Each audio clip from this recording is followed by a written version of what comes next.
జగన్మోహన్ రెడ్డి గారు ముఖ్యమంత్రిగా ఉన్నప్పుడు ₹2.85 పెంచితేనే ఏ ట్యాక్స్ అని చెప్పారు. మీరు సిఆర్పి ట్యాక్స్, చంద్రబాబు నాయుడు గారు, లోకేష్ గారు, పవన్ కళ్యాణ్ ట్యాక్స్ అంతా. ఆ రోజు మేము రోడ్ ట్యాక్స్ చేసి 3 సార్లు పెంచినటువంటి స్పీడ్ ధరలు రోడ్ ట్యాక్స్ చేసి ఇవాళ మా ప్రభుత్వం యొక్క నిజాయితీని జగన్మోహన్ రెడ్డి గారి యొక్క చిత్తశుద్ధిని నిరూపిస్తున్నారు. ఇవాళ మీరు ₹10, ₹12 పూర్తిగా మీరు నిషేధించినట్లయితే మీ చిత్తశుద్ధిని ఆక్వా రైతులు గుర్తించేవారు.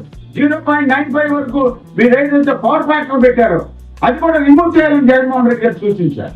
మీరు ఏమంటే ఆ జీవోని రివైజన్ చేసి ఆ యొక్క కాజ్ నెంబర్ 4 ఏదైతే పెట్టారో జీవో నెంబర్ 169 లో దాన్ని రిమూవ్ చేసి మీరు తక్షణమే రేపు 1వ తారీఖు నుంచే మీరు వచ్చే 1వ తారీఖు వచ్చే బిల్లుల్లోనే ప్రతి రైతుకి జోన్కి ఆక్వా జోన్కి సంబంధం లేకుండా రూపాయల సబ్సిడీ ఇవ్వాలని వైఎస్ కాంగ్రెస్ పార్టీ తరఫున వైఎస్ జగన్మోహన్ రెడ్డి తరఫున ఆక్వా రైతుల తరఫున డిమాండ్ చేస్తా ఉన్నాం. ఇవాళ జగన్మోహన్ రెడ్డి గారు స్పందిస్తే కానీ ఇవాళ ఆక్వా రైతుల పట్ల కానీ కోకో రైతుల పట్ల కానీ అలాగే మిగతా రైతుల పట్ల కానీ జగన్మోహన్ రెడ్డి గారు స్పందిస్తేనే కానీ మీరు స్పందించే పరిస్థితులు లేనందుకు నేను చాలా ఆక్వా రైతుల తరఫున వివిధ పంటలు పండించే రైతుల తరఫున మేము సిగ్గుతో తలదించుకోవాల్సిన పరిస్థితి వచ్చింది. రైతుల గురించి ఇవాళ జగన్మోహన్ రెడ్డి గారు అన్ని విధాలుగా ఇప్పుడు ఏదో ఉన్న హత్య కార్యక్రమం జరిగింది.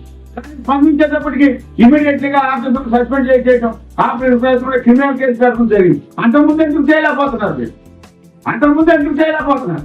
₹10, ₹12 ఫీడ్ ధరలు పెంచినప్పుడు మీరు ఎందుకు ఇలాంటి మీటింగ్ పెట్టలేకపోయారు? అంటే మీకు చిత్తశుద్ధి లేదు. కాబట్టి పెంచినటువంటి ధరలు తక్షణమే రిమూవ్ చేయాలి. అలాగే ఏదైతే మీరు జీవో నెంబర్ 169 లో ఏదైతే పవర్ ఫ్యాక్టర్ 0.90, 0.95 వరకు ఏదైతే పెట్టారో అది రిమూవ్ చేయాలి. ఎందుకంటే ఆక్వా రైతులందరూ కూడా చెరువుల మీద 0.78% నుంచి 8% వరకు మేనేజ్మెంట్ చేయగలరు. అది మీకు తెలుసు, మేనేజ్మెంట్ చేస్తారు. మీరు ఈ విధంగా జీవోలు ఇలా పెడితే ఉన్న కనెక్షన్లు కూడా పోయే ప్రమాదం ఉంది. కాబట్టి మీరు తక్షణమే రేపు 1వ తారీఖు వచ్చే బిల్లుల్లోనే నాకు దానికి సంబంధం లేకుండా తక్షణమే రూపాయల సబ్సిడీ ఇవ్వాలని డిమాండ్ చేస్తున్నాం.